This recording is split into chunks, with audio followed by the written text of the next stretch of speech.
रामजीलाल सुमन के 3 विवादित बयानों से अखिलेश यादव की हालत खराब।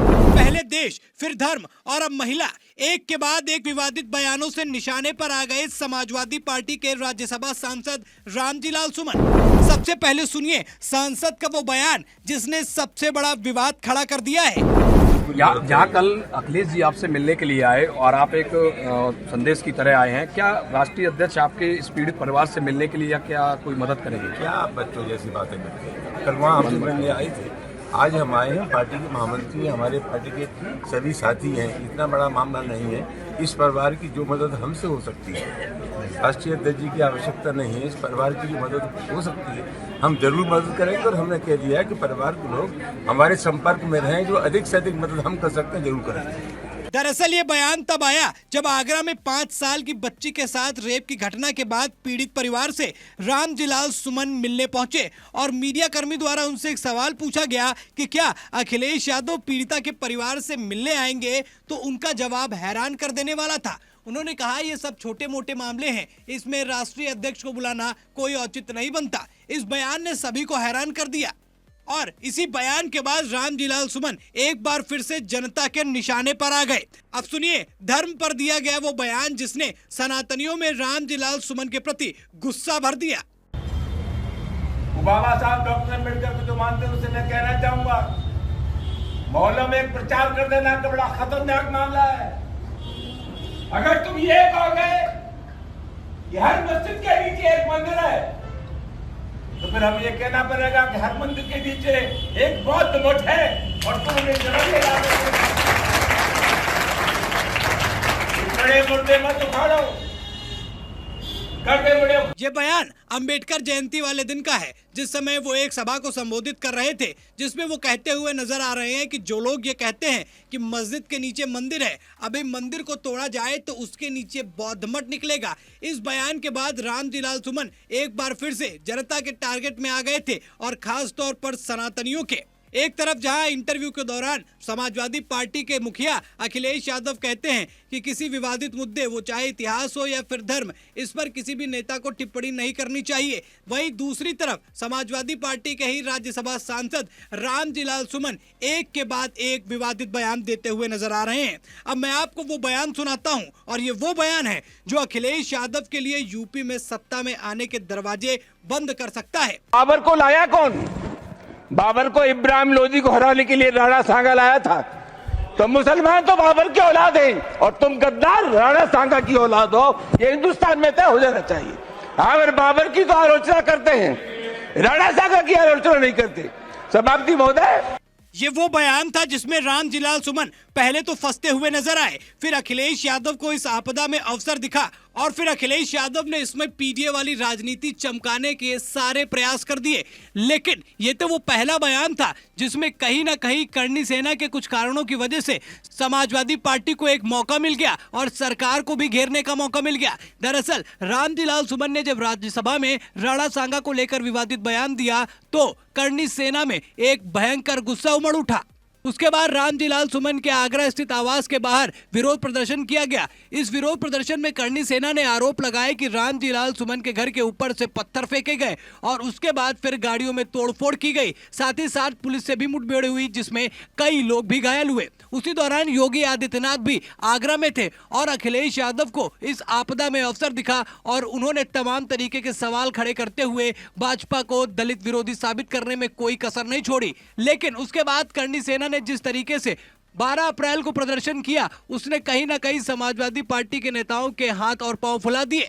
लाखों की संख्या में पहुंची करनी सेना आगरा में केवल यही मांग कर रही थी कि रामजीलाल सुमन माफी मांगे, लेकिन अखिलेश यादव लगातार रामजीलाल सुमन का समर्थन करते हुए नजर आए और अभी हाल ही में रामजीलाल सुमन के आवास पर अखिलेश यादव उनसे मिलने पहुंचे और तमाम तरीके के आरोप भी सरकार पर लगाते हुए रामजीलाल सुमन को बचाने लगे। लेकिन रामजीलाल सुमन सुधरने का नाम नहीं ले रहे हैं और अब शायद अखिलेश यादव को यह लगने लगा है कि इन्हीं विवादित बयानों के कारण ही उनकी वापसी 2027 के उत्तर प्रदेश विधानसभा चुनाव के दौरान हो सकती है।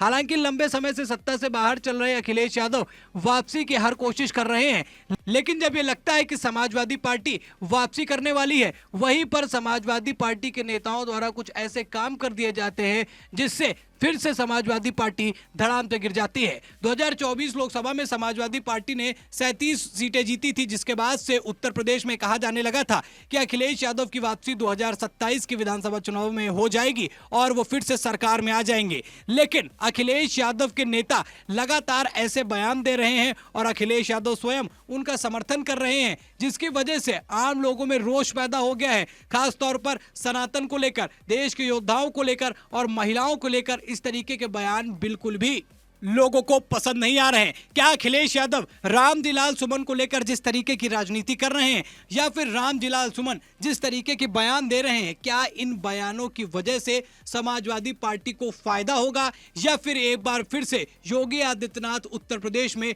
भाजपा को तीसरी बार जिताने में कामयाब हो जाएंगे? अपनी राय कमेंट में जरूर बताइएगा दोस्तों। खबर में इतना ही। वीडियो को लाइक और शेयर करें। चैनल पर नए हैं तो चैनल को जरूर सब्सक्राइब करें। फिर मिलते हैं एक नई खबर के साथ, तब तक के लिए धन्यवाद। बाबा साहब डॉक्टर अम्बेडकर को जो मानते हैं उसे मैं कहना चाहूंगा, मोहल्लों में एक प्रचार कर देना का बड़ा खतरनाक मामला है। अगर तुम ये कहोगे कि हर मस्जिद के नीचे एक मंदिर है, तो फिर हम ये कहना पड़ेगा कि हर मंदिर के नीचे एक बौद्ध मठ है और तुम उन्हें जरूर ले जाओगे।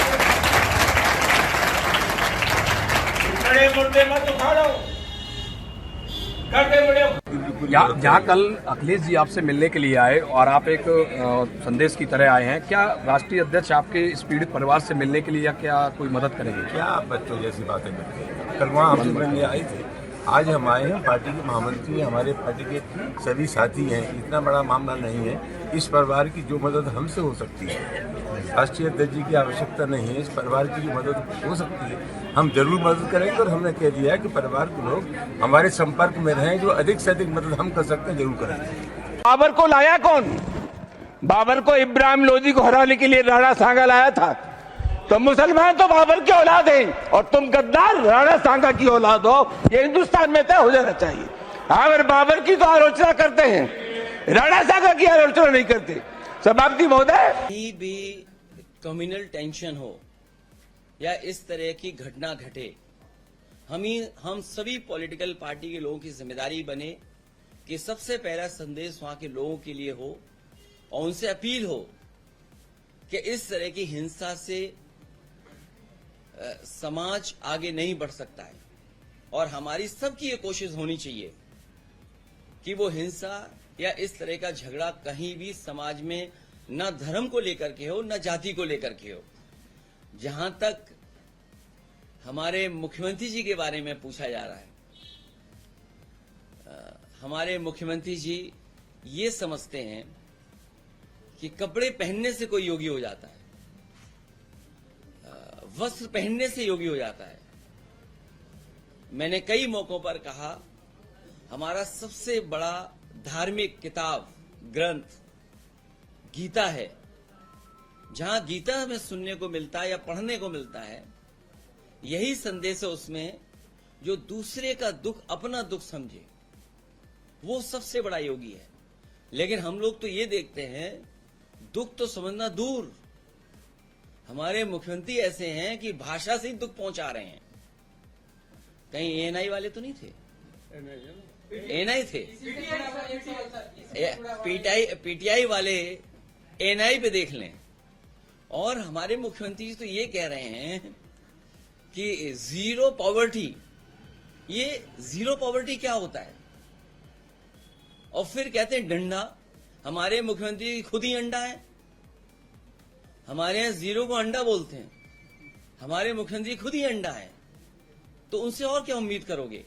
आप देश के आंकड़े देखिए। आप अगर हम प्लानिंग कमीशन के आंकड़े देखें या देश के या दुनिया के जो आंकड़े समय समय पर आते हैं, हमारा स्टैंड, हमारा सरकार कहां खड़ी है हमारी यूपी की, और हमारे मुख्यमंत्री जी इसी में खुश हैं।